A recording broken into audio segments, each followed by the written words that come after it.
السلام علیکم dear reader and listeners, Urdu novels library میں آپ کا ڈھیر سارا ویلکم۔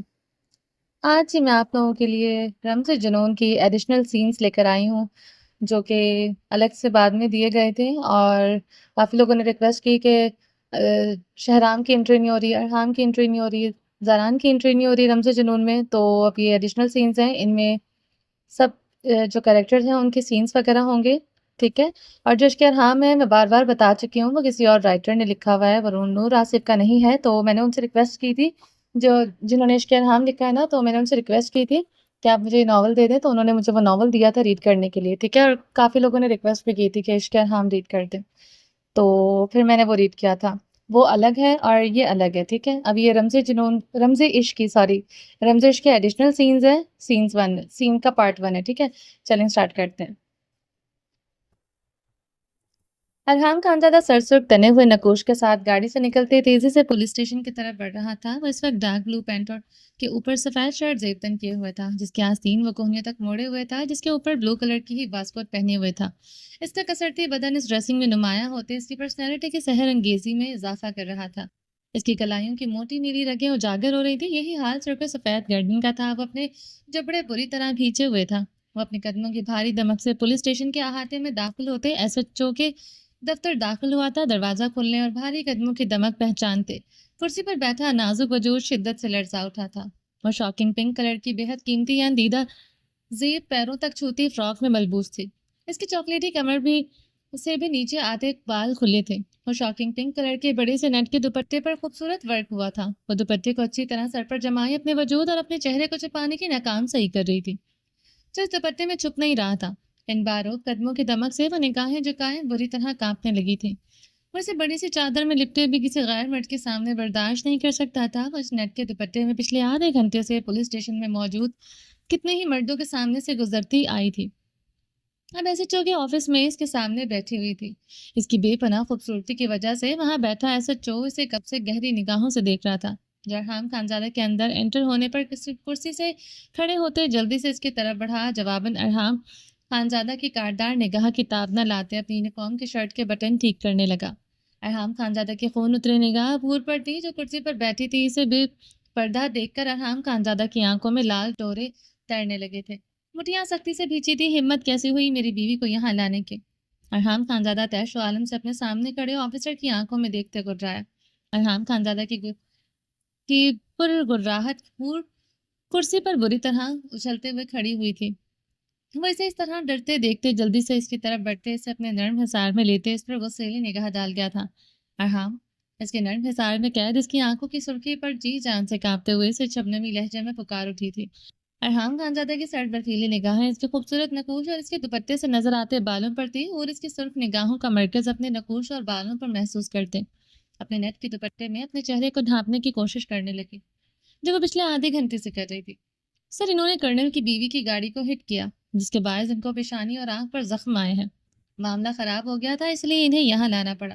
ہمیں اندازہ نہیں تھا یہ سلطان شاہ کی بیٹی ہے، ابھی کافی اوپر سے فون آیا تو پتہ چلا، اس لیے ہم معذرت خواہ ہیں۔ ایسے چوکی باتیں ارحام خانزادہ کے خون میں مزید شرارے دوڑا رہی تھی۔ تم ٹھیک ہو؟ تمہیں چوٹ تو نہیں آئی؟ میرا بچہ ٹھیک ہے؟ وہ اسے مزید اپنے نرم حصار میں قید کر گیا تھا، مگر آنکھوں کی تپش میں اضافہ ہوا تھا۔ ٹھیک ہے آپ کا بچہ، پور نے اپنے بدن سے کپکپاہٹ پر قابو پاتے بھیگے لہجے میں جواب دیا۔ سر، جس گاڑی میں یہ تھی ایئر بیگز لگے تھے، مگر کرنل کی بیوی کا حشر ہو گیا۔ ایسے چو ہنسا تھا۔ ارحام کی شرربار نگاہ پر اس کی ہنسی کو بریک لگا تھا۔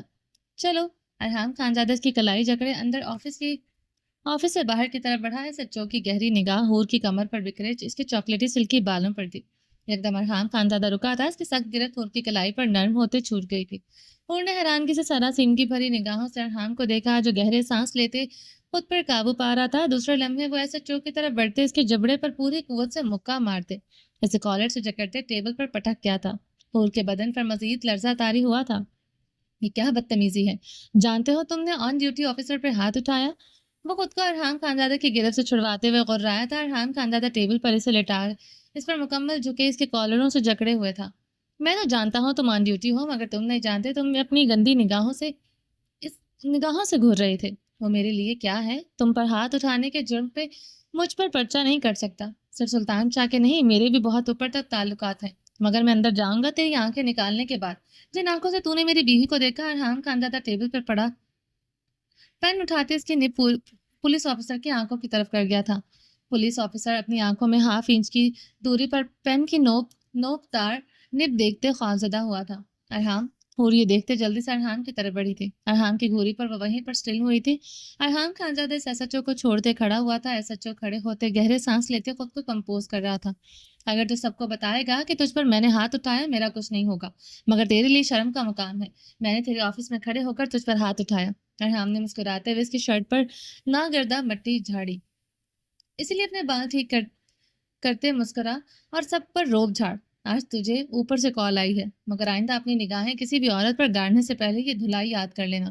ارحام اس ایس ایچ او کی آنکھوں میں دیکھتے ٹھنڈے ٹھار لہجے میں بولتے اس کے جبڑے پر ایک اور پنچ مارا تھا۔ وہ ایس ایچ او ٹیبل پر اونھے منہ گرتے اپنی چیخ لبوں میں دبا گیا تھا۔ اوپر سے آئی کال اور ارحام کی بارو پرسنالٹی اور دھمکی سے وہ ڈر گیا تھا۔ اسے اپنی وردی اور جان دونوں پیاری تھی۔ وہ اپنی غلطی جانتا تھا۔ وہ پچھلے آدھے گھنٹے سے اپنے سامنے بیٹھی لڑکی کی خوبصورتی کا معائنہ کرتا رہا تھا۔ ارحام خانزادہ نے اپنے بال انگلیوں سے سنوارتے ہور پر خوناشام نگاہ ڈالی تھی۔ سامنے کھڑی اپنی بیوی کے حساب کتاب ابھی باقی تھا۔ ارحام ہور نے اسے بھیگی نگاہوں سے دیکھتے سسکی لی تھی۔ چلو گھر، پوچھتا ہوں میں، میری عزت میرے بچے کی جان کے ساتھ کھیلنے کی کیوں کوشش کی؟ ارحام خانزادہ اسے سرخ نگاہوں سے گھورتے اس کی کلائی سختی سے دبوچے آفس سے باہر نکل آیا تھا۔ وہ ہور کی کلائی جکڑے تیز قدموں سے آگے بڑھ رہا تھا۔ وہ جہاں جہاں سے گزر رہا تھا مردوں کی نگاہیں اپنی ہور پر پڑتی محسوس کرتے ارحام خانزادہ کا دل کر رہا تھا وہ اس نازک وجود کے بخیے ادھیڑ کر رکھتے جو بے پردہ نکل آئی تھی۔ اس نازک وجود پر اس کے نقوش، اس کی سانسوں، یہاں تک کہ اس کی پرچھائی پر صرف اس کا حق تھا۔ وہ اسے ایسے دیکھ کر پاگل ہو رہا تھا، مر رہا تھا۔ اگر ہور کے پیٹ میں اس کا بچہ نہ ہوتا وہ آج اس کی جان تو کم سے کم لے کر رہتا۔ اس وقت ارحام خانزادہ کی رگوں میں دوڑتا خون لاوے کی مانے دبل رہا تھا۔ وہ ہور کی کلائی جکڑے اپنی گاڑی کے پاس آیا۔ ارحام میری بات سنیں، میں وضاحت دیتی ہوں آپ کو۔ اور اپنے نیٹ کے دوپٹے کو خود کو کور کرنے کی کوشش میں ہلکان ہوتے روتے ہوئے بولی، کیا وضاحت دو گی؟ ہاں، 9واں مہینہ چل رہا ہے تمہارا، اور تم اکیلی گاڑی لے کر نکل آئی، وہ بھی اس ہولیے میں۔ تم پوری چادر میں لپٹی ہوئی مجھے کسی غیر مرد کے سامنے برداشت نہیں ہوتی۔ تم آج پولیس اسٹیشن میں بیٹھی تھی، کیوں گاڑی لے کر نکلی، وہ بھی سلیے میں؟ ارحام خانزادہ نے غصے سے اس کے گرد گاڑی پر پوری قوت سے مکہ مارا تھا۔ وہ بری طرح لرزا اٹھی تھی۔ وہ لوگ اس وقت جہاں کھڑے تھے وہاں ان کی گاڑی کے آس پاس کوئی نہیں تھا۔ ارحام خانزادہ گہرے سانس لیتے اسے سرد نگاہوں سے دیکھتے اس کے گرد گاڑی پر اپنے دونوں ہاتھ جمائے سے محصور کیے ہوئے تھا اور اس کے چوڑے وجود کے آگے چھپ گئی تھی اور اپنے سر اور سینے سے نیٹ کے دوپٹے کو اچھی طرح جکڑے اسے بھیگی نگاہوں سے دیکھتے اپنی کپکپاہٹ بمشکل قابو پائے ہوئی تھی۔ اتنے عرصے بعد مقابل کو اتنا غصے میں دیکھا تھا، ورنہ وہ تو اسے ہتیلی کا چھالا بنائے رکھتا تھا۔ مسکراہٹ تو زندہ وجودوں کو پلٹنے والے انسان کے لبوں سے جدا نہیں ہوتی تھی۔ اڑنے سے گلابی شکوہ نگاہوں سے دیکھتے ہوئے ہچکی لی تھی۔ شاید مقابل سے روتے ہوئے دیکھتے رحم کھا لے۔ اسے مقابل سے اس وقت شدید خوف محسوس ہو رہا تھا۔ وہ اس کے بچے کی ماں بننے والی تھی، مگر اس پر مقابل کی دہشت ڈر آج بھی پہلی رات والا تھا۔ آج بھی وہ اس کی سرد نگاہ پر لرز جاتی تھی، جیسے ابھی اس کی خوناشام سرخ ڈورے تیرتی نگاہوں سے خوف کھا رہی تھی۔ آنسو مت بہاؤ، مجھے کیوں نکلی تم ایسے بے پردہ؟ بتاؤ مجھے، کیوں میرے بچے کی جان کے ساتھ کھیلی؟ ارحام خانزادہ غصے سے پاگل ہوتے اس کا جبڑا دبوچ گیا تھا۔ وہ اس کے بچے کی ماں بننے والی تھی، اس لیے وہ اتنے غصے میں ہونے کے باوجود اس کا جبڑا نرمی سے دبوچے ہوئے تھا، مگر غصہ اشتعال اپنی بیوی پر اتر ہی نہ رہا تھا۔ اس کے بچے کو کچھ بھی ہو سکتا تھا۔ اس کا خوبصورت دو آتشہ روپ دیکھتے وہ سرتا پیر سلگ رہا تھا۔ ارحام ماما، میں نے سیل فون میں دیکھا تھا، ایک نیوز دیکھی تھی، پریزے کے اسکول پر دہشت گردوں کا حملہ ہوا ہے۔ واٹ؟ ارحام خانزادہ بدحواس ہوتے سے دور ہوا۔ وہ فیک نیوز تھی ماما، مجھے نہیں پتا چلا، اتنی دیر میں گاڑی لے کر نکل آئی تھی ماما، مجھے سمجھ نہیں آئی تھی ماما، میں نے ڈرائیو کرتے ہوئے پریزے کے اسکول فون کیا، تب مجھے پتا چلا وہ سب غلط تھا ماما، میں نے بہت پہلے کی نیوز دیکھی تھی۔ وہ کانپتے لبوں سے ارحام کی آنکھوں میں دیکھتے بتا رہی تھی، تو مجھے فون کرتے ہی بتاتے سب کچھ، میرے بچے کی جان کے ساتھ کیوں کھیلا۔ وہ اس کی بچکانہ حرکت پر اپنا آپا کھوتے اس کے اعتراف میں گاڑی پر پھر سے پوری قوت سے مکہ مار گیا تھا۔ ارحام، پریزے بیٹی ہے میری، آپ اچھی طرح جانتے ہیں، مجھے اس کے آگے کچھ عزیز نہیں ہے، نہ یہ بچہ نہ آپ۔ جواباً ہور بھی اپنے چٹکتے اعصابوں پر کنٹرول کھوتے پھٹ پڑی تھی، لیکن مجھے سب سے زیادہ اپنا بچہ عزیز ہے، سمجھی؟ تو آئندہ تم نے میرے بچے کے حوالے سے کوئی بھی لاپرواہی برتی، میں تمہاری جان لے لوں گا۔ ارحام خانزادہ اس کی بات پر پاگل ہوتے دھمکی آمیز لہجے میں گررایا، صرف یہ بچہ عزیز ہے، میں نہیں۔ ہور نے مقابل کی بات پر تڑپتے ہوئے استفسار کیا۔ نہیں ہو تم عزیز، میرا بیٹ میرا بیٹا میرے لیے بہت اہمیت رکھتا ہے۔ ایک بار پہلے بھی کھو چکا ہوں، مگر اس بار تمہاری کسی حماقت سے اپنے بچے کو نہیں کھو سکتا۔ اس بار اپنے بچے کی جان لینے والے کی جان لے لوں گا۔ ویسے خون شام نگاہوں سے گھورتے گاڑی کا لاک ریموٹ سے کھول گیا تھا اور گاڑی کے ساتھ لگے اسٹل دبدبائی بے یقین آنکھوں سے دیکھ رہی تھی۔ وہ آج بھی اپنے بچے کا ضیاع یاد رکھے ہوئے تھا۔ وہ آج بھی اپنا اور گل کا بچہ نہیں بھولا تھا۔ وہ اسے آج بھی اپنے بچے کی موت کا ذمہ دار سمجھتا تھا۔ اور کی آنکھوں سے اشک رواں بہتا اس کے آرس کو بھگو رہا تھا۔ بیٹھو گاڑی میں، ارحام سختی سے حکمیہ لہجے میں کہتے پلٹا تھا۔ اپنے سامنے سلطان شاہ کو دیکھ کر اس کی آنکھوں کی سرخی میں اضافہ ہوا تھا۔ ان کے گارڈز کی گاڑیاں بھی پیچھے کھڑی تھی۔ گارڈز ان کے گرد مستعدی سے کھڑے تھے۔ پاپا، اور ان کی طرف بڑھتے اس کے سینے میں سمائی تھی۔ ارحام خانزادہ دیکھتے خود پر ضبط کرتے اپنی پچھلی گردن رکھ کر گیا تھا۔ سلطان شاہ سے وہ آج بھی خیر کھاتا تھا، ہور کو لے کر وہ آج بھی سلطان شاہ سے اچھا خاصا چلتا تھا۔ سلطان شاہ ہور کو سینے سے لگائے ارحام کو قہر آلود نگاہوں سے گھور رہے تھے۔ اپنی بیٹی کے قریب یہ بپرا سانڈ آج بھی برداشت نہیں ہوتا تھا۔ جب سے پتہ چلا تھا ہور کے پیٹ میں ایک خانزادہ پل رہا ہے، اپنے داماد کی رقابت مزید بڑھ گئی تھی۔ انہیں اپنی ہور جیسی بیٹی چاہیے تھی، مگر اس بکھرے سانڈ کی خواہش پوری ہونے جا رہی تھی۔ تو اپنے ہونے والے بیٹے کی وجہ سے ان کی بیٹی پر چلا رہا تھا۔ اب دونوں ایک دوسرے کو کھا جانے والی نگاہوں سے گھور رہے تھے۔ ہور سلطان شاہ کے سینے سے لگی رو رہی تھی۔ ارحام کی سرخ نگاہیں اپنی بیوی کے نیٹ کے دوپٹے سے نظر آتے بالوں پر تھی۔ آس پاس گارڈز کھڑے تھے۔ وہ لوگ اس وقت سڑک کے کنارے کھڑے تھے۔ ہور، ارحام کی سخت پکار پر اسی لمحے سلطان شاہ کے سینے سے الگ ہوئی تھی۔ سلطان شاہ بمشکل خود پر قابو پا گئے تھے۔ ان کی بیٹی آخر اس بپرے سانڈ سے اتنی ڈرتی کیوں تھی؟ وہ آج تک سمجھ نہیں پائے تھے۔ گاڑی میں بیٹھو، ارحام کی آواز میں اچھی خاصی سختی تھی، جسے محسوس کرتے ہوئے اسی لمحے گاڑی کا دروازہ کھولتے وہ سیٹ پر بیٹھ چکی تھی۔ ارحام خانزادہ سلطان شاہ کو گھورتے ڈرائیونگ سیٹ کی طرف بڑھتے گاڑی میں بیٹھتے گاڑی سٹارٹ کر گیا تھا۔ سلطان شاہ اپنی شریانوں میں دوڑتے خون کی کھولاہٹ پر قابو پائے اپنے گارڈز کے ہمراہ اپنی گاڑی کی طرف بڑھے تھے۔ گاڑی کے پاس کھڑے گارڈز نے ان کے لیے پچھلی سیٹ کا دروازہ کھولا تھا۔ وہ پچھلی سیٹ پر بیٹھتے آنکھوں پر سیاہ سن گلاسز چڑھا گئے تھے۔ ان کی گاڑی کے ساتھ آگے پیچھے گارڈز کی گاڑیاں روانہ ہوئی تھیں اور اسلام آباد میں موجود عالیشان بنگلے کے لاؤنج میں صوفے پر دونوں پاؤں اوپر کو سمیٹے بیٹھی گلاس ونڈو سے برستی بارش کو نم نگاہوں سے دیکھ رہی تھی۔ وہ اس وقت بلو سلک میں لانگ گاؤن نائٹی زیبتن کیے ہوئی تھی۔ وہ نیم اندھیرا کیے صوفے پر بیٹھی تھی۔ پورا بنگلہ اس وقت نیم اندھیرے میں ڈوبا تھا۔ فریضہ اپنے کمرے میں سو رہی تھی۔ اس وقت رات کے 11 بج رہے تھے۔ ارحام خانزادہ داخلی دروازے کے اندر داخل ہوا۔ ہور پر نگاہ پڑتے اس کے بھاری قدم رکے تھے۔ ہور اس کے قدموں کی چاپ سنتے بھی رخ موڑے برستی بارش کو دیکھ رہی تھی۔ ارحام کا ویلکم نہیں کیا تھا، نہ اسے آج کرنا تھا۔ اسے آج اس ستمگر کا چہرہ ہی نہیں دیکھنا تھا جسے صرف اپنا بچہ عزیز تھا۔ وہ کب سے ارحام خانزادہ کے لفظ یاد کرتے بے آواز رو رہی تھی۔ ارحام کچھ پل اسے دیکھتا رہا، پھر غصے سے وہاں سے واک آؤٹ کر گیا۔ کمرے میں آتے ہی ارحام خانزادہ نے اپنی ویسکوٹ اتار کر بیڈ پر پھینکی تھی۔ اب وہ ایک تہش و عالم سے اپنی شرٹ کے بٹن کھولتے اسے پین سے نکال رہا تھا۔ اپنی پین کی بیلٹ کھینچ کر اتارتے اس نے غصے سے بیڈ پر پھینکی تھی۔ ہور کو گھر ڈراپ کرنے کے بعد غصے سے باہر کی چلا گیا تھا۔ وہ اگر ہور کے ساتھ اندر جاتا تو اسے اپنے غصے میں ہرٹ کر جاتا۔ وہ اس کی طبیعت کے پیش نظر اسے کوئی تکلیف نہیں دینا چاہتا تھا۔ اپنے بچے میں اس کی جان بستی تھی۔ وہ فریضے سے بھی زیادہ اپنے بچے کو لے کر ٹچی تھا۔ بات بیٹے کی نہ تھی، وہ بیٹی اور بیٹے میں رتی برابر بھی فرق کرتا تھا، مگر خدا اسے بیٹی دے چکا تھا۔ اب اسے بیٹے کی خواہش تھی جو نیچرل تھا۔ ایک مرتبہ پہلے اپنا بیٹا کھو چکا تھا۔ گل نے چوتھے مہینے اپنا بچہ پیٹ میں مار دیا تھا۔ وہ آج تک وہ ضیاء اس عورت کی بے رحمی نہیں بھول پایا تھا۔ اب پتہ نہیں کیوں وہ اس بار بھی ڈر گیا تھا۔ ایک عجیب سا ڈر اس کے اعصابوں کو جکڑے رہتا تھا۔ ہور کی لاپرواہی آج اسے بے حد غصہ دلا چکی تھی۔ نہ وہ اس کا بے پردہ وجود بھول رہا تھا، اپنی خوبصورت بیوی کو لے کر وہ مزید پوزیسو ہو چکا تھا۔ جس طرح وہ SHO اسے گھور رہا تھا، ارحام خانزادہ کا بس نہیں چل رہا تھا اس کی آنکھیں نکال کر رکھ دیتا۔ ارحام غصے سے واش روم کی طرف بڑھا تاکہ ٹھنڈے پانی سے شاور لے کر اپنا غصہ اتار سکے۔ ارحام خانزادہ سفید ٹراؤزر پر سفید ہاف ٹی شرٹ پہنے اپنے نم بالوں میں انگلیاں پھیرتے لاؤنج میں داخل ہوا تھا اور اسے دیکھتے بے رخی سے منہ پھیر گئی تھی۔ ارحام خانزادہ مہم سا مسکراتے اس کی طرف بڑھتے جھکتے صوفے کی سطح پر اس کے دونوں اطراف میں اپنے مضبوط ہاتھ جما دیا تھا۔ بہت جان لیوا خوشبو آ رہی ہے۔ کون سا پرفیوم استعمال کیا؟ ارحام اس کے بالوں کو ہونٹوں سے نرمی سے چھوتے اس کے سائڈ گردن پر لب رکھ گیا تھا۔ کوئی بھی نہیں، اور نے اپنی بھیگی آواز پر قابو پاتے نروٹھے انداز میں جواب دیا۔ تمہارے بدن کی خوشبو کسی سینٹ سے کم ہے۔ مہنگے سے مہنگا پرفیوم تمہاری خوشبو کے آگے کچھ نہیں، جس طرح تمہاری قربت کسی مہنگی اور پرانی شراب سے بھی زیادہ مجھ پر اثر کرتی ہے۔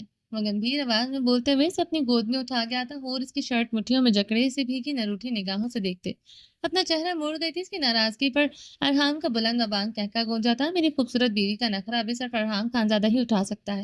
ارحام خانزادہ نے مسکراہٹ دبائے شرارتی لہجے میں کہا، آپ کی ڈانٹ، آپ کا غصہ ابھی صرف وہ سلطان شاہی سہ سکتی ہے۔ وہ دو بدو جواب دیتے ارحام خانزادہ کو سلگا گئی تھی، وہ اس کے جواب پر نہیں، وہ خود کو اور سلطان شاہ کہنے پر تپ اٹھا تھا۔ بتاتا ہوں تمہیں، تم ہور سلطان چاہو یا پھر ہور خانزادہ، ارحام خانزادہ لفظ چباتے اسی لیے کمرے کی طرف بڑھا تھا۔ میں ہور سلطان چاہی ہوں، جس طرح مجھ سے زیادہ یہ بچہ عزیز ہے آپ کو۔ ہور کی آواز شدت سے بھیگی تھی، میرا بچہ تمہارے پیٹ میں پل رہا ہے، کسی دوسری عورت کے پیٹ میں نہیں جو تم اس بات کو لے کر بیٹھ گئی ہو۔ ہور سر برفیلے نگاہ پر ڈالے ارحام خانزادہ کے قدموں کی روانی میں تیزی آئی تھی۔ وہ اسے بیڈ پر نرمی سے لٹاتے اس پر بے حد نرمی سے جھکا تھا، اپنا وزن اس کی نازکی پر پردے دھرے ہوئے تھا۔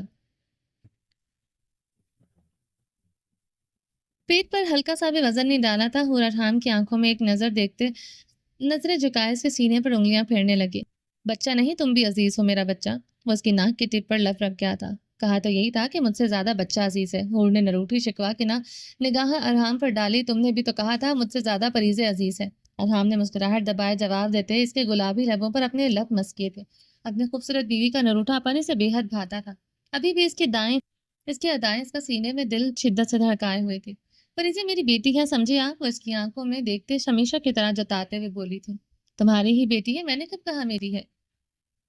ہور کے پریزے کو لے کر ایکسٹرا پوزیسونیس، وہ گہرا مسکرایا تھا۔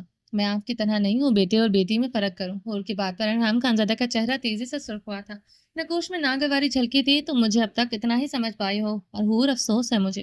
ارحام اس پر تعصب بھری نگاہ ڈالتے اس پر سے ہٹتے تکیے سر پر رکھ گیا تھا۔ ہور ارحام کی بات اور اس کے انداز پہ رخ پلٹ گئی تھی۔ ارحام خانزادہ نے لب بھینچے اس کی پشت کو دیکھا تھا۔ یہ ٹھیک ہے، غصہ بھی دلاؤ، غلطیاں بھی کرو، پھر ناراض بھی ہو جاؤ۔ وہ اسے بازو سے جکڑے بہت نرمی سے اپنے سینے پر کر گیا تھا۔ کون سی غلطی کی میں نے؟ بتایا تھا آپ کو کہ میں کیوں گاڑی لے کر نکلی۔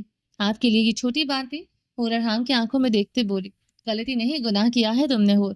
جس حسن پر، جس بدن پر، جن بالوں پر، جن نقوش پر میرا حق ہے، وہاں وہ 2 نمبری پولیس والا تمہیں دیکھ کر اپنی آنکھیں سیک رہا تھا۔ میں اس کی آنکھیں نہ نکال سکا، اس کا تعمر مجھے افسوس رہے گا۔ وہ بھڑکتے ہوئے ہور کو لرزنے پر مجبور کر گیا تھا۔ بتاؤ، گناہ نہیں کیا تم نے؟ کیوں نکلی اس طرح بے پردہ؟ تم اچھی طرح جانتی ہو تمہیں چادر کے بغیر دیکھ کر میں مر جاتا ہوں۔ آج سارا دن کتنی تکلیف میں گزارا، سارا دن میری آنکھیں جلتی رہی، میری ہور کے بالوں کو، میری ہور کے خوبصورت نقوش کو، میری ہور کے وجود کو غیر مردوں نے دیکھا۔ تم جانتی ہو تمہارا ارحام تمہارے لیے کیا محسوس کرتا ہے، تمہیں لے کر کتنا دیوانہ ہے۔ وہ بھاری لہجے میں بولتے اس کے نقوش پر نرمی سے انگلیاں پھیر رہا تھا۔ I am sorry Arham. وہ نیوز سن کر میری حالت کافی خراب ہو چکی تھی، مجھے سمجھ کچھ نہیں آیا۔ اور شبنمی لہجے میں بولتے اسی سرخ و سفید گردن میں منہ چھپا گئی تھی۔ مجھے بتاتی ہور، مجھے کال کرتی، تمہاری اس طرح کی لاپرواہی کے نتیجے میں میرے بچے کو کچھ ہو سکتا تھا۔ اگر گاڑی میں ایئر بیگز نہ لگے ہوتے تو یہ تصادم زوردار ہوتا تو میرے بچے کو اور تمہیں نقصان پہنچ سکتا تھا۔ وہ اپنا ہاتھ نرمی سے اس کے پیٹ پر سرکاتے بچے کی حرکت کو محسوس کرنے کی کوشش کر رہا تھا۔ حرکت محسوس ہونے پر ارحام کے تنے ہوئے اعصاب ڈھیلے پڑ گئے تھے۔ وہ ہور کے بالوں کو انگلیوں سے سلجھاتے اسے نرمی سے خود میں بھیج گیا تھا۔ کھانا کھایا تھا؟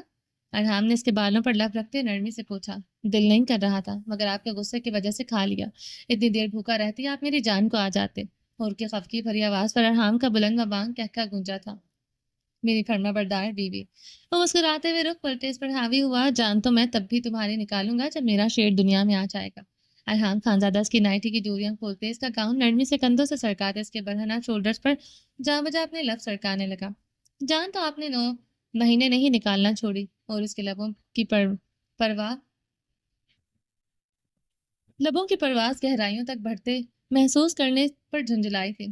کہاں میری جان، ان 9 مہینوں میں کہاں اٹھک پٹک کی، ورنہ تمہارا کیا حال ہوتا تھا جانتی ہو؟ بیڈ کے ساتھ تم بھی پناہ مانگتی تھی۔ ارحام اس کی دھڑکنوں سے سر اٹھاتے اسے بے باکی سے آنکھ بند کر گیا تھا۔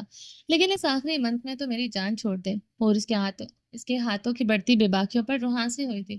وہ بے حد نرمی سے چھوتا تھا، مگر ارحام کی نرم شدتیں سہنا بھی اس کے لیے مشکل ہو جاتا تھا۔ آخری منت ہے تو میری جان، میں کہاں جاؤں؟ وہ آئیبرو چکائے سنجیدگی سے استفسار کر گیا۔ اور میری جان، تمہارا شوہر تمہاری قربت کا دیوانہ ہے۔ تمہاری قربت میری کمزوری ہے، تم اچھی طرح جانتی ہو تمہیں دیکھ کر میری کیا حالت ہوتی ہے۔ تمہاری ذرا سی پنڈلی بھی دیکھ لوں تو میری حواسوں پر سوار ہونے لگتی ہو۔ تمہارے بال، تمہاری آنکھیں، تمہارے بدن کی خوشبو اپنے حواس میں نہیں رہنے دیتی۔ کیسے تم سے دور ہو سکتا ہوں؟ بتاؤ مجھے۔ وہ اپنی دیوانگی کا اظہار کرتے بے حد نرمی سے اس کی گہرائیوں کو لبوں سے چھو رہا تھا۔ وہ ہمیشہ کی طرح اسے اوپر سے نیچے چوم رہا تھا۔ اب وہ اس کے پاؤں کے تلووں پر اپنے لب رکھ رہا تھا اور ہمیشہ کی طرح اس کی دیوانگی بھری پناہوں میں خود کو سپرد کر چکی تھی۔ شہرام سکن کلر کے ٹراؤزر پر سیاہ ٹی شرٹ میں ملبوس شاور لیے واش روم سے باہر آیا۔ بہارے کو دیکھ کر اس اس کی سنجیدگی میں اضافہ ہوا۔ کشادہ پیشانی پر بل پڑے تھے۔ وہ یلو کلر کی شفون کی چنوٹوں والی فراک پہنے ہوئی تھی جو ملک جاں سا تھا۔ لائٹ براؤن سلکے بالوں کا وہ ڈھیلا سا جوڑا بنائے ہوئی تھی۔ میک اپ سے بھرا مبرا چہرہ تھا۔ آنکھیں اور ناک رونے کی وجہ سے بے تحاشا سرخ تھی۔ آنکھیں تو بے تحاشا رونے کی وجہ سے بری طرح سوجی ہوئی تھی۔ وہ کراؤن سے ٹیک لگائے کسی غیر مرئی نقطے کو گھور رہی تھی۔ بہرام اس کے پاس ہی بیڈ پر پڑا منہ میں خالی فیڈر لیے ہچکولے بھرتے سو رہا تھا۔ تھوڑی دیر پہلے بہارے نے اسے اچھا خاصا جھنجھوڑا تھا۔ وہ روتے روتے سو گیا تھا، اب سوتے میں ہچکیاں لے رہا تھا۔ بہرام کو ہچکولے بھرتے دیکھتے شہرام کا خون اچھا خاصا کھول رہا تھا۔ وہ شاور لیتے بہارے کا بہرام پر چیخنا سن چکا تھا۔ بہارے کی کنڈیشن کی وجہ سے وہ خود پر ضبط کیے ہوئے تھا، ابھی بھی وہ خود پر بے تحاشا ضبط کر رہا تھا۔ رات سے بہارے کی جان عذاب کیے ہوئے تھی۔ ساری رات شہرام صوفے پہ لیٹے سگریٹ سلگائے بہارے کی سسکیاں سنتا رہا تھا۔ شہرام خان اپنی کنپٹی انگلی سے مسلتے بہارے کو مکمل اگنور کرتے ڈریسنگ روم کی طرف بڑھ گیا تھا۔ ڈریسنگ روم میں بہارے کی ماتمی سسکیاں سنتے ہوئے شہرام کا فشار خون بلند ہوا تھا۔ وہ بلو جینز پر پہن کر اس پر اب بلو ہی شرٹ پہن رہا تھا۔ بہارے کی ماتمی سسکیاں ہنوز بلند ہوئی تھی۔ وہ اب اپنی لب نیچے اپنی شرٹ کے بٹن بند کرتے پینٹ کے اندر دیتے پینٹ کے بٹن بند کر گیا تھا۔ شہرام خان کی رنگت میں اس وقت شدید سرخیاں کھلی ہوئی تھی۔ وہ پچھلے 20 دن سے انگلینڈ اپنے ایک پروجیکٹ کے سلسلے میں گیا ہوا تھا۔ 10 دن کا کہہ کر گیا تھا، مگر کام کے سلسلے میں سے وہاں 10 دن مزید رکنا پڑا۔ بہارے نے فون کال کر کے اس کا ادھر جینا حرام کر دیا تھا۔ وہ 10 دن اس کا انگلینڈ میں رہنا برداشت نہیں کر سکی تھی۔ 10 دن مزید رکنے پر بہارے پاگل ہو چکے تھے۔ پچھلے 5 دن سے وہ نہ وہ فون اٹھا رہی تھی، نہ میسیجز کا جواب دے رہی تھی، بلکہ وہ کمرے سے ہی نہیں نکل رہی تھی، نہ بہرام کو کمرے سے نکلنے دیا تھا۔ وہ پاگلوں کی طرح بہارے کو فون کرتا رہا، ہزاروں میسیجز کیے، اس نے سین ہی نہیں کیے تھے۔ امینہ خانم کو فون کرنے پر بھی بہرام کو ویڈیو کال پر نہیں دیکھ سکا تھا۔ بہارے نے بہرام کو درخشاں کو دینے سے انکار کر دیا تھا۔ وہ تب ویڈیو فون کال پر بھی تھا جب درخشاں نے آ کر بتایا تھا۔ امینہ خانم بھی ڈھکے چھپے الفاظ میں بہارے کا رویہ اس پرواہ سے کر دیا تھا۔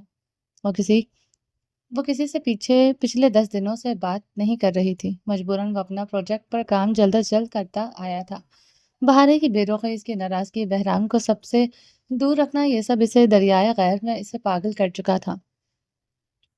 رات سے وہ بہارے سے معافیاں مانگتے اسے منانے کی ہر ممکن کوشش کر چکا تھا، مگر وہ رات سے ایسے ہی رو رہی تھی۔ اس کی ماتمی سسکیاں بند ہی نہیں ہو رہی تھی۔ شہرام خان رات سے بے سکون تھا۔ وہ مزید کمرے میں رہتا تو وہ سچ میں پاگل ہو جاتا۔ وہ سکون کی چند گھڑیاں پانے کے لیے ہاسپٹل جا رہا تھا۔ وہ مزید رونا شروع ہو چکی تھی۔ رات سے اس نے کھانے کا ایک لقمہ نہیں لیا تھا۔ اس کے پیٹ میں اس کی بیٹی پل رہی تھی۔ وہ اچھا خاصا اپنے بچے کے لیے حساس تھا۔ وہ اسے ڈانٹ ٹپٹ کرتا تو اس کا بی پی ہائی ہو جاتا۔ رونے کی وجہ سے اسے مائیگرین شروع ہو چکا ہوگا۔ وہ جانتا تھا۔ وہ ساری رات سر پکڑ کر بیٹھی رہی تھی۔ شہرام گہرا سانس پڑتے کمرے میں آیا۔ بہرام خالی فیڈر منہ میں لیے نیند سرکتا سرکتا بیڈ کے کنارے آ گیا تھا۔ بہارے ہنوز اسی کیفیت میں بیٹھی تھی۔ شہرام خان نے اس پر تعصب بھری نگاہ ڈالتے ڈریسنگ مرر کی طرف بڑھتے خود پر پرفیوم کا چھڑکاؤ کیا۔ بہارے اس کی سسکیوں میں مزید اضافہ ہوا تھا۔ شہرام خان اپنی کنپٹی مسلتے اپنے کف کے بٹن کھولتے اپنی آستین کونیوں تک فولڈ کرنے لگا۔ وہ مرر میں بہرام کو بیڈ سے نیچے گرتے دیکھتے سرعت سے اس کی طرف بھاگا تھا، مگر اتنی دیر میں وہ بیڈ سے گر چکا تھا۔ اتنی زور سے اس کے گرنے کی آواز آئی تھی کہ شہرام خان متوحش ہو گیا تھا۔ وہ بہرام کو اپنے سینے میں بھینچ گیا تھا جو بری طرح رو رہا تھا۔ بہارے بھی بدحواس ہوتے بیڈ سے اترتے بہرام کو شہرام سے لینے کے لیے اس کی طرف لپکی تھی۔ خبردار، میری بیٹی کی طرف بڑھی، ہاتھ بھی اسے لگایا۔ وہ بہرام کو سینے میں بھینچتے دہاڑا تھا۔ بہارے شہرام خان کی دہاڑ پر لرزی تھی۔ بہرام مزید شدت سے رونے لگا تھا۔ شہرام، مجھے دو میرا بیٹا، اسے میری ضرورت ہے۔ وہ بہرام کے یوں بلکنے پر تڑپ اٹھی تھی۔ نہیں ہے تمہارا بیٹا، تم اس کی ماں ہو۔ وہ سرد لہجے میں بولتے بیڈ کی طرف بڑھ گیا تھا۔ روتے بہرام کو بیڈ پر لٹاتے چیک کرنے لگا کہ اسے کہاں چوٹ آئی ہے۔ شہرام، بہرام میرا بیٹا ہے۔ دو مجھے۔ وہ بہرام کے یوں گلا پھاڑ پھاڑ کر رونے پر تڑپتے ہوئے چیخی تھی۔ شہرام خان بہرام کے منہ میں سوتھر ڈالتے اسے سائڈ کروٹ میں لیتے اسے نرمی سے تھپکنے لگا تھا۔ وہ سوتھر منہ میں لیتے مدھم سی ہچکیاں بھرتے سوتر کو چوسنے لگا تھا۔ تھوڑی ہی دیر میں وہ پھر سے سو گیا تھا۔ بہاریں شہرام کے قریب ہی کھڑی بہرام کو روتے ہوئے دیکھ رہی تھی۔ شہرام خان سیدھے ہوتے اسے بازو سے جکڑے ڈریسنگ روم کی طرف تیزی سے بڑھا تھا۔ وہ ڈریسنگ روم میں داخل ہوتے دیوار کے ساتھ لگا گیا تھا۔ اب بتاؤ بیٹا ہے تمہارا بہرام؟ ماں ہو تم اس کی؟ جو کچھ تم کر رہی ہو وہ ایک ماں کرتی ہے۔ میرا بیٹا تمہاری لاپرواہی سے گر گیا، اسے زیادہ چوٹ بھی آ سکتی تھی۔ پچھلے 10 دنوں سے تم نے اسے اس کمرے میں محصور کیا ہوا ہے۔ ایک ماں ایسی کرتی ہے اپنے بچے کے ساتھ؟ نہ تمہیں بہرام کا خیال ہے، نہ اس ننھی جان کا جو تمہارے پیٹ میں پل رہی ہے۔ کیا ثابت کرنا چاہتی ہو تم؟ کیوں مجھے مجبور کر رہی ہو میں تمہیں پہلے والا شہرام بن کر دکھاؤں؟ وہ اسے سرد نگاہوں سے دیکھتے تنبیہی انداز میں کر رہا ہے۔ میں ماں ہوں اس کی، میں نہیں تو پھر کون ہے؟ بہاریں شہرام خان کے سڑپن پر اپنے حواس کھوتے چیخی تھی۔ آواز نیچے بہاریں، تم مجھے اچھی طرح جانتی ہو، میں کیا ہوں؟ وہ اس کے ایک طرف مکہ مارتے غیظ و غضب سے گرجا تھا۔ کیسے ہو تم؟ بتاؤ مجھے بھی تو پتا چلے دھوکے باز چیٹر شہرام خان اصل میں ہے کیسا۔ اس بہرام کو جنم دینے کے لیے میں موت کے منہ میں چلی گئی تھی صرف تمہارے بے رحمی کی وجہ سے۔ اب تم کہہ رہے ہو میں ماں نہیں ہوں؟ وہ اس کی شرٹ مٹھیوں میں جکڑے ہچکولے لیتے وجود کے ساتھ چیخ رہی تھی۔ شہرام خان اس کی کنڈیشن کے پیش نظر بمشکل خود پر قابو پائے ہوئے تھا۔ 10 دن کا کہہ کر گئے تھے، 20 دن بعد آئے ہو۔ دل بھر گیا ہے تمہارا مجھ سے کیونکہ میں تمہارے دوسرے بچے کو جنم دینے والی ہوں؟ مجھ میں وہ کشش نہیں رہی۔ تمہاری ضرورت عیاشی کا سامان دن رات نہیں بن سکتی، اس لیے تم انگلینڈ میں عیاشی کر رہے تھے۔ بہاریں شہرام خان ہاتھ اٹھاتے چیخا تھا۔ وہ اس کا ہاتھ خلا میں معلق کرتے خاموش ہو گئی تھی۔ اب وہ بے یقینی سے اس کا ہاتھ اٹھا دیکھ رہی تھی۔ شہرام خان اسے خون اتری آنکھوں سے دیکھتے اپنا ہاتھ پہلو میں گراتے مٹھی دبوچ گیا تھا۔ تم اس قابل نہیں ہو تم سے بات کی جائے۔ وہ لب بھینچتے بولتے ہوئے سے دور ہوا تھا۔ کون ہے وہ؟ آئزل یا پھر کوئی اور؟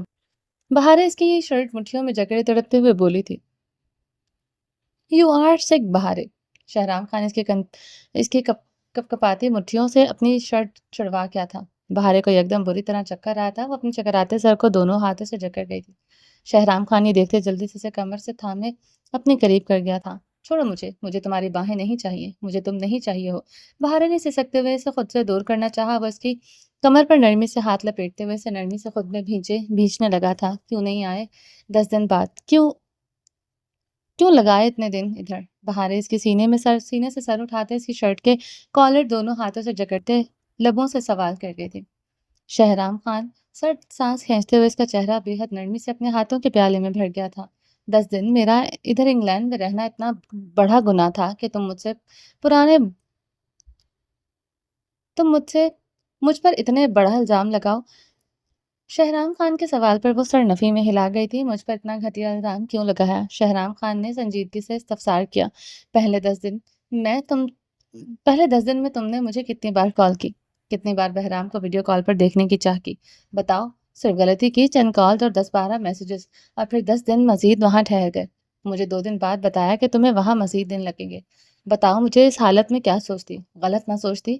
تمہیں لے کر ہمیشہ مجھے وسوسے رہیں گے، یہ بات تم اچھی طرح جانتے ہو۔ وہ ہچیوں سے بولتے اس کی رگوں میں دوڑتے خون کو بھڑکا چکی تھی۔ یعنی ایزل ہماری زندگی سے کبھی نہیں نکلے گی۔ وہ غصے سے بولتے اس کی کمر سے اپنا ہاتھ ہٹاتے اس سے دور ہوا تھا۔ تم پہلے جیسے نہیں رہے شہرام۔ بہاریں اس کے دور جانے پر بلبلاتے ہوئے روتی تھی۔ شہرام خان اپنی ہلکی گھنی بیئرڈ پر ہاتھ پھیرتا بری طرح چنچلایا تھا۔ کیا کرنا پڑے گا مجھے پہلے جیسا ہونے کے لیے سب کچھ چھوڑ کر تمہارے قدموں میں بیٹھ جاؤں؟ شہرام خان چیخا تھا۔ بہاریں اس کے چیخنے پر اسے بھیگی نگاہوں سے دیکھتے ہوئے لرزی تھی۔ بہاریں کے لرزنے پر شہرام خان اس کی کمر میں ہاتھ ڈالتے ہوئے ڈریسنگ روم میں موجود صوفے پر بٹھاتے اس کے قدموں میں پنجوں کے بل بیٹھا۔ کیا حالت بنا لی ہے تم نے بہاریں؟ ایسا تو تمہیں چھوڑ کر نہیں گیا تھا۔ شہرام خان اس کا صرف چہرہ متورم آنکھیں دیکھتے گہری سانس کھینچ گیا تھا۔ تم مجھے چھوڑ کر ہی کیوں گئے شہرام خان؟ کیوں ضرورت ہے تمہارے لیے مزید پیسہ کمانا؟ جو ہے اس میں خوش ہو؟ میں اس میں خوش ہوں۔ تم اچھی طرح جانتے ہو میں تمہاری دوری نہیں سہ سکتی۔ ایک بار پہلے بھی تم مہینہ مجھ سے دور رہے تھے، میں نے تمہیں کھو دیا تھا۔ مجھے اب بھی یہی لگتا ہے کہ تم مجھ سے دور چلے گئے، کوئی تمہیں مجھ سے چھین لے گا۔ بہاریں بھیگی آواز میں بولی تھی۔ یعنی تم مجھ پر اعتبار نہیں کرتے؟ میں تمہارے اعتبار کے قابل نہیں۔ شہرام خان لہجے میں ٹوٹے کانچ کی چبھن تھی۔ اعتبار کرتی ہوں، بہت کرتی ہوں، تمہیں لے کر خدشے وسوسے مجھے تنگ کرتے ہیں۔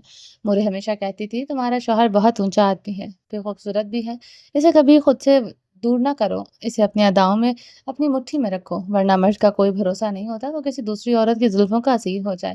میں نے کبھی ان کی کسی بات پر کان نہیں دھرا، تم سے نفرت کرنے کے باوجود بھی مجھے تم پر یقین تھا، تم کسی دوسری عورت کی طرف نہیں دیکھو گے۔ یقین سے زیادہ غرور تھا تم مجھ سے عشق کرتے ہو، عشق کرنے والا مرد کسی دوسری عورت کو نظر بھر کے بھی کیسے دیکھ سکتا ہے؟ مگر تم اسے میری حیثیت دینے جا رہے تھے، میں یہ پھانس نہیں نکلتی سینے سے، کیا کروں؟ بہارے نے روتے ہوئے اسے زخمی لہجے میں استفسار کیا۔ دینے جا رہا تھا بہارے، دی تو نہیں؟ تم ایک بات کیوں نہیں بے وفائی کرنے والا مرد پلٹنا چاہے تو کوئی اسے مجبور نہیں کر سکتا۔ پھر اسے نہ اپنی پہلی بیوی دکھائی دیتی ہے نہ بچے۔ میں نے پلٹ کر اس رات کے بعد اسے دیکھا نہیں بہارے۔ پہلے بھی کیوں دیکھا تھا شہرام خان، وہ اس کی بات پر اس کی شرٹ مٹھیوں میں جکڑ گئی تھی۔ اور کیا کہہ رہے ہو؟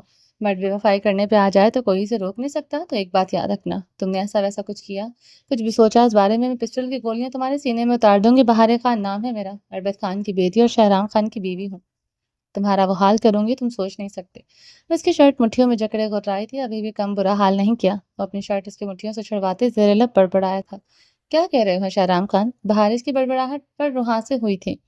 تمہاری مورے نے کہا شہرام خان کو اپنی اداؤں کا دیوانہ بنا کر اسے مٹھی میں رکھو۔ ایسے رکھو گی؟ یہ ملک جے ہولیے میں روتے ہوئے 20 دن بعد آئے ہوں، ایسے بیویاں کرتی ہیں۔ 20 دن کیسے گزارے تمہارے بغیر تم نہیں جان سکتی۔ جان بستی ہے تم میں، بہرام میں اور اس میں۔ وہ اس کے قریب ہوتے اس کی کمر کے گرد اپنی باہیں حمائل کرتے اس کے پیٹ پر لب رکھ گیا تھا۔ بری لگ رہی ہوں تمہیں؟ بہارے اپنے حلیے پر خفت زدہ ہوتے لب کاٹ گئی تھی۔ شہرام خان تو پہلے سے کہیں زیادہ وجیح و خوبرو لگنے لگا تھا، ابھی بھی پینٹ شرٹ میں خوشبوؤں میں رچا بسا جان لیوا لگ رہا تھا۔ بہارے سے غور سے دیکھتے خط سے لب کاٹ رہی تھی، مقابل کے سامنے اپنا آپ بڑا پھیکا لگ رہا تھا۔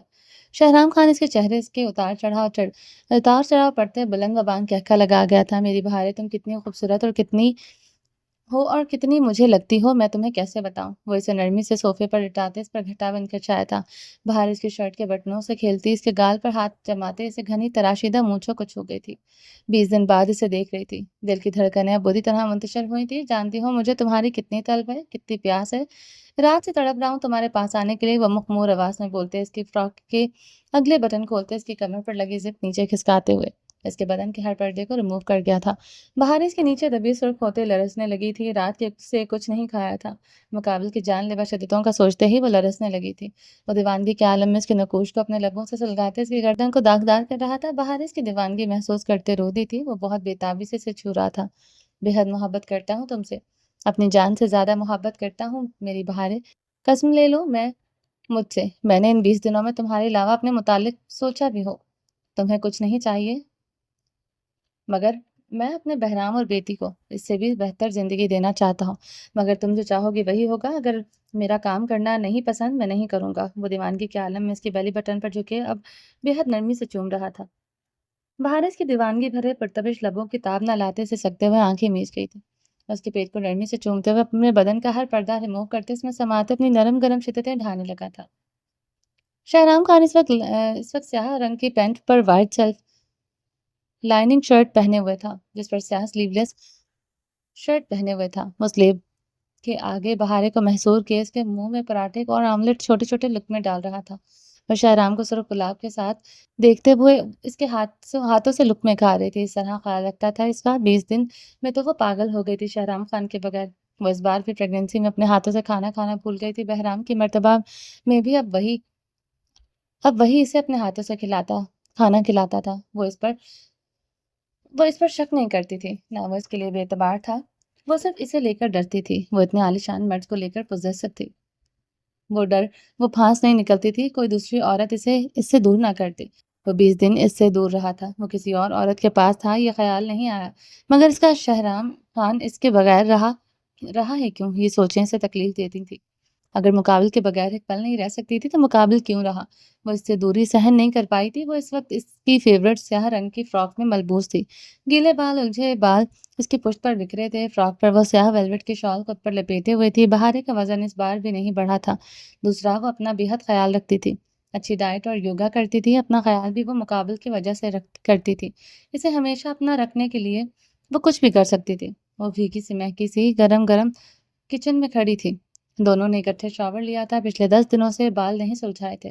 اب مقابل ان بالوں کی الجھنیں دور کرنے کے لیے کتنی محنت کرے گا، وہ وہی جانتی تھی۔ یہ کھینچ نہیں پڑنے دیتا تھا، گھنٹوں لگاتا تھا۔ بہارے اس کی تلفاتی نقوش کو دیکھتے مسکرائی تھی۔ میری بہارے میں نہیں تھا، اپنا خیال نہیں رکھا۔ ہلکے دیکھو کتنے گہرے ہو گئے۔ اس کی آنکھوں کا نرمی سے چومتے نیم گرم دودھ کا گلاس لبوں سے لگا گیا تھا۔ وہ 2 سپ لیتے گلاس پیچھے کر گئی تھی۔ بے اعتباری بھی کبھی نہیں رہی۔ شہرام تم پر مان غرور ہر بار توڑتے ہو۔ یقین تھا مجھے اس حالت میں چھوڑ کر نہیں جاؤ گے، چلے گئے تھے، لیکن یقین تھا 2 دن میں واپس آ جاؤ گے، نہیں آئے تو تمہاری بہاریں مرنے والی ہو گئی۔ شہرام خان، بہارے خان شہرام خان کی آنکھوں میں دیکھتے اس کے گال پر اپنا نازک ہاتھ رکھ گئی تھی۔ غلطی ہو گئی لیڈی باس، آئندہ ایسی غلطی کی تو جان سے مار ڈالیے گا، مگر بے وفا مت کہیے گا، کیونکہ آپ کا دیوانہ شوہر آپ پر جان چھڑکتا ہے۔ بہارے اس کی بات پر کھلکھلائی تھی۔ شہرام خان مسکراتے ہوئے اس کا چہرہ نرمی سے تھامے اس کی کھلکھلاہٹ کو اپنے لبوں میں قید کر گیا تھا۔ اللہ اللہ شہرام لالا، ہم نے کچھ نہیں دیکھا۔ درخشاں کچن میں داخل ہوتے ہی اپنی آنکھوں پر ہاتھ رکھ گئی تھی۔ شہرام خان درخشاں کی انٹری پر جھنجھلاتے ہوئے بہارے سے دور ہوا تھا۔ بہارے صرف چہرہ لیے کھڑی تھی۔ اس کا انتظام کرو بہارے، رخصت کرو اب اسے اس حویلی سے، جہاں مرضی دندناتے ہوئے جاتی ہے۔ وہ درخشاں کو گھورتے ہوئے غصے سے کچن سے نکل گیا تھا۔ اللہ باجی، ہم نے کیا کیا؟ جب دیکھو سب ہم پر برستا ہے، کبھی زران لالا، کبھی شہرام لالا، یہ کمرہ کس لیے ہوتا ہے؟ درخشاں روحانسی ہوئی تھی۔ بہارے کھلکھلا پڑی تھی۔ شہرام خان کی محبت توجہ پانے کے بعد سب کچھ نکھرا نکھرا اچھا لگ رہا تھا۔ چہرے پر گلال بکھرا تھا۔ شہرام خان نہیں تو بہارے خان نے۔ وہ مسکراتے ہوئے شہرام خان کا من پسند ناشتہ تیار کرنے لگی تھی۔ 20 دن وہ دور رہا تھا، اندازہ ہوا تھا اپنے شوہر کا خیال نہیں رکھتی۔ وہ اس کا من پسند ناشتہ پورے دل سے تیار کرنے لگی تھی۔ ڈریسنگ روم میں اس کی وارفتگیاں دیوانگی یاد کرتے ہوئے وہ بے تحاشا سرخ ہو رہی تھی۔ آئی لو یو شہرام، وہ مدھم سا مسکراتے شہرام خان کا من پسند چیز آملیٹ تیار کرنے لگی تھی۔ اسلام آباد کے عالیشان بنگلے کی خوبصورتی میں ایک عجیب سا سناٹا چھایا ہوا تھا۔ رات کی ٹھنڈی ہوا میں گھری ہوئی وہ فضا جیسے خاموشی کے سائے میں ڈوبی ہوئی ہو۔ زران خانزادہ بلیک 3 پیس سوٹ میں ملبوس اپنے بھاری بوٹوں کی دمک سے دروازے کے قریب پہنچا تھا۔ داخلے دروازے کا قفل کھولتے وہ اندر داخل ہوا تھا۔ اس کی گہری براؤن مقناطیسی نظریں کسی کی تلاش میں محصور تھیں۔ کوریڈور کی چمچماتی ہوئی روشنی میں اس کا قدم قدم ایک الگ اضطراب جھنجھلاہٹ لیے ہوئے تھا، جیسے ہر قدم کی آواز اس کے دل کی دھڑکنوں سے ہم آہنگ ہو۔ وہ لاؤنج میں پہنچا جہاں دیوار گیر گھڑی کی ٹک ٹک ایک الگ ہی زبان بول رہی تھی۔ زران نے ایک لمبا سانس لیا اور خود کو آرام دینے کی کوشش کی، مگر غصہ اور اضطراب جیسے اس کے اندر کی گہرائیوں میں چھپے ہوئے تھے۔ اس نے اپنا کوٹ اتار کر صوفے پر اچھال دیا اور فوراً ہی ٹائی کی نوٹ ڈھیلی کرتے ہوئے غصے میں گہرا سانس لیا۔ اس کے سیاہ سلکی بالوں میں جھنجھلاہٹ کی لہر دوڑ گئی۔ وہ اور غصے سے اپنے ہاتھوں سے انہیں پیشانی سے ہٹاتا چلا گیا تھا۔ زران کے رگ و پہ میں بے چینیاں جھنجھلاہٹ دور رہی تھی۔ شوز اتار کر اس نے زمین پر مارتے اپنے اندر غصے کو باہر نکالا تھا۔ غصہ مزید بڑھا تھا۔ زران خانزادہ نے ایک اور شوز اتار کر صوفے پر پھینک دیا، لیکن پھر بھی غصہ کم نہ ہوا۔ بیلٹ کی ہک کھول کر اس نے وہ بھی اتار دی، دانت پیستے ہوئے زمین پر پھینک دی۔ اسی لمحے میں زران خانزادہ کو کوئی منسٹر نہیں بلکہ کوئی موالی گنڈا لگ رہا تھا۔ وہ جھنجھلاتے ہوئے صوفے پر گرنے کے انداز میں بیٹھا تھا۔ اس کی نگاہ سامنے لگی فینسی کٹدار میرر میں گھڑ گئی تھی۔ تو منسٹر نہیں، گنڈا لگ رہا ہے۔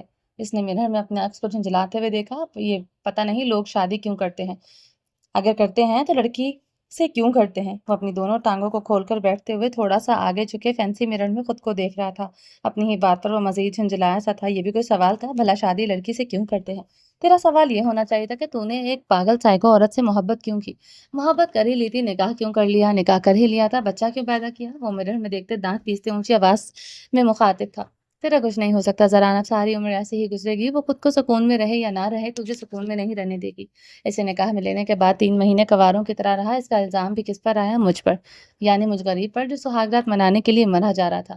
3 مہینے تک خود کی مردانگی کو آگ لگاتے سارا رات جلتا رہا۔ اب پھر سے کنواروں والا حال ہے۔ میڈم کو خود پیار آئے تو سب ٹھیک، مگر اگر مجھے قریب جانا ہے تو اس کا دماغ گرج پر پہنچ جاتا ہے کہ مجھے اس سے محبت نہیں، پاس جاؤ تب بھی محبت نہیں، نہ جاؤ تب بھی محبت نہیں۔ دوسری شادی کر لینی چاہیے زران، اس سے پہلے وہ تجھے نیم پاگل کر دے۔